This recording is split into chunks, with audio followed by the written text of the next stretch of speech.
Hello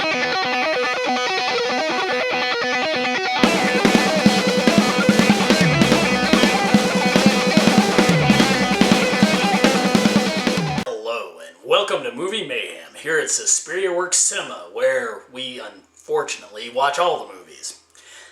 Today I'm going to talk about Spring Breakers.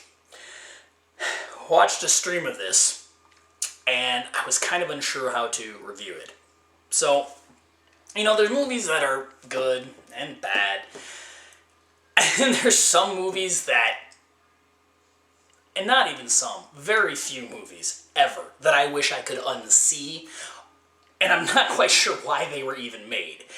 This movie took me 3 times to finish, partly out of boredom, partly out of being just annoyed and irritated at how badly this movie is written, directed, and edited.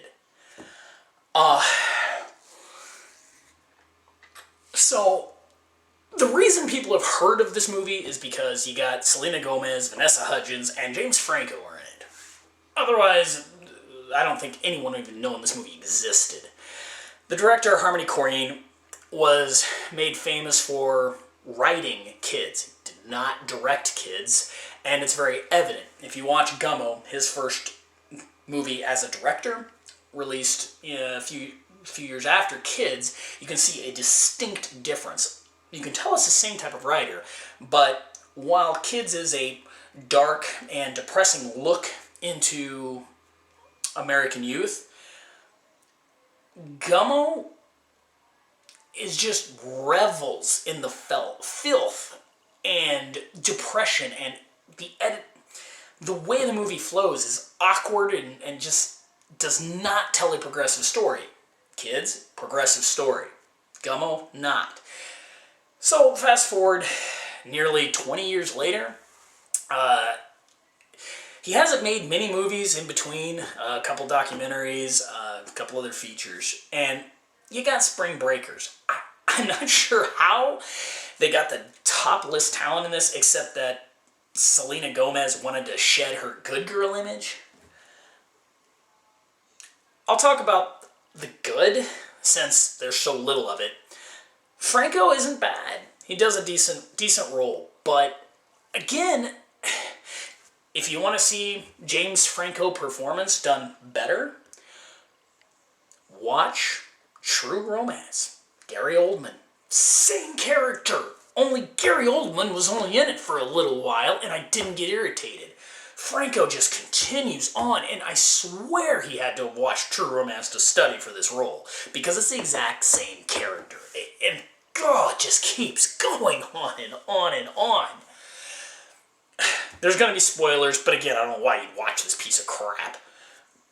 Starts out with these girls in college. They want to go to spring break. They don't have money. So instead of doing what normal people do, like work a job, they hold up a restaurant with fake guns, and no one in the restaurant stops them. 2 girls walk into the restaurant, they rob every single person in there. There's like 15 people, not one person resists. Okay. They also had stolen a car from one of their teachers. Okay. Then they take the car out, burn it, and go on spring break. We never hear about any of this again. There's no police report for that car. Nobody cares. Nobody finds it. Nobody reports them. What? And I guess I need to backtrack here and explain why this movie's so hard to watch.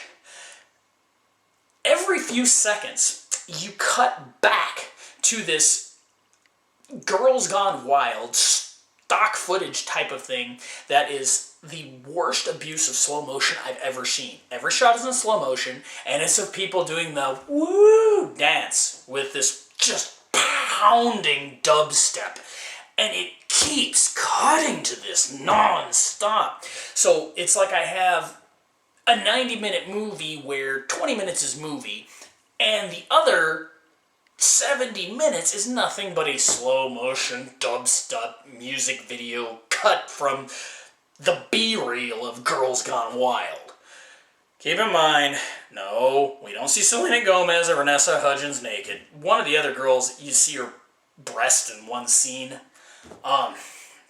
But other than that, it's just random TNA of people, who knows who they are. Gomez, of course, plays the good girl of the group. And they get to Florida, and they do some partying.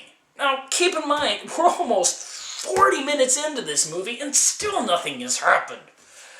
Finally, they go to a party, again, and somebody overdoses on drugs. And they get arrested. Well, this is where we get to meet James Franco's character, who bails them out. Some more nonsense ensues, and I'm sure you've read on the internet there's a three-way scene, which is about as hot as a bucket of ice. You see nothing. It's in a pool. It's stupid. I mean, Wild Things did the same type of scene way better, 15 years ago? And again, we're still cutting constantly to this dubstep slow motion crap. They're even narrating, and they keep cutting back to this dubstep stuff. If you suffer from extreme ADD, this movie might be paced okay for you. But if you want any kind of coherent storytelling, it's just going to infuriate you to no end, because there's large chunks of just nothing happening. Bottom line, we get to the end of the movie. Not skipping much, just skipping some dubstep dancing and woo, we're partying. The girls decide to go in. Oh, the good girl, Selena Gomez, she goes home. She decides it's bad, so she goes home. Gone. Never hear from her again. Okay, that was a great character arc. The other girls go with some guns, go to a drug dealer's house, kill everybody, steal the money, and leave. Keep in mind, these are college girls, not hardened criminals or drug dealers. They just do this stuff. And they drive off. That's the whole movie. Girls do really horrible, reprehensible acts and get away with it all. Whole movie. The movie could have been easily a 20-minute short of actual story. If I want to see girls and guys drinking and dancing and some random clothes falling off, I'll watch Girls Gone Wild, not a feature film. I can't begin to explain that this is the type of movie I don't understand why it's made. It revels in the wretched filth of humanity and glorifies it. These aren't people who were put in a bad situation. For example, Boys in the Hood, bad situation. Bad things happen to them. They overcome. There's a sense of hope. There's a sense of triumph. There's a sense of pain and loss. This isn't that. These are dirty, bad people.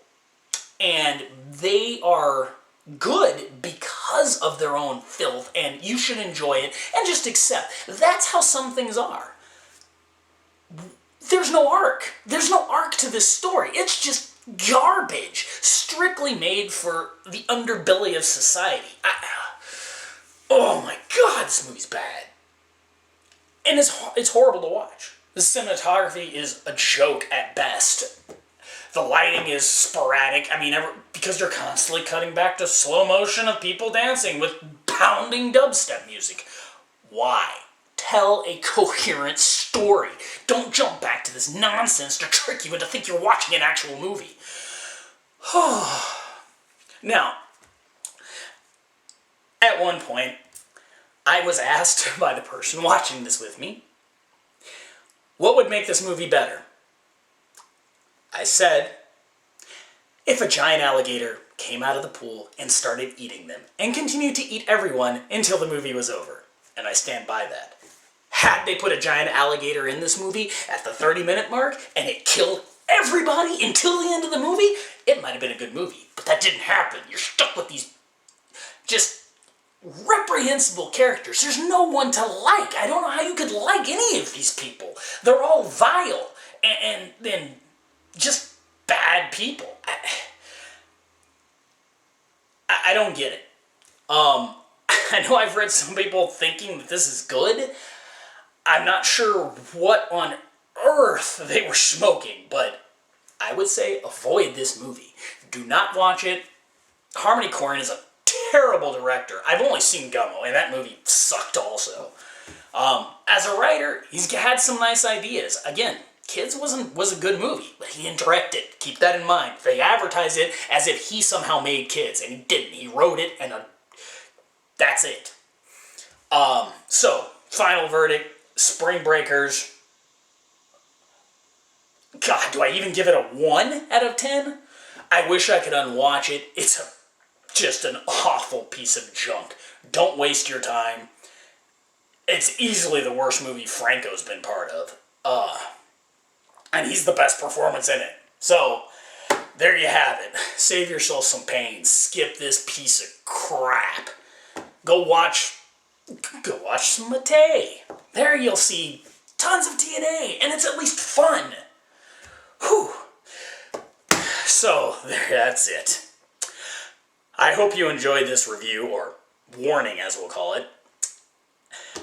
And I bid you adieu from Movie Mayhem. Be sure to like the video, share it, and give any comments you like. And we'll see you next time.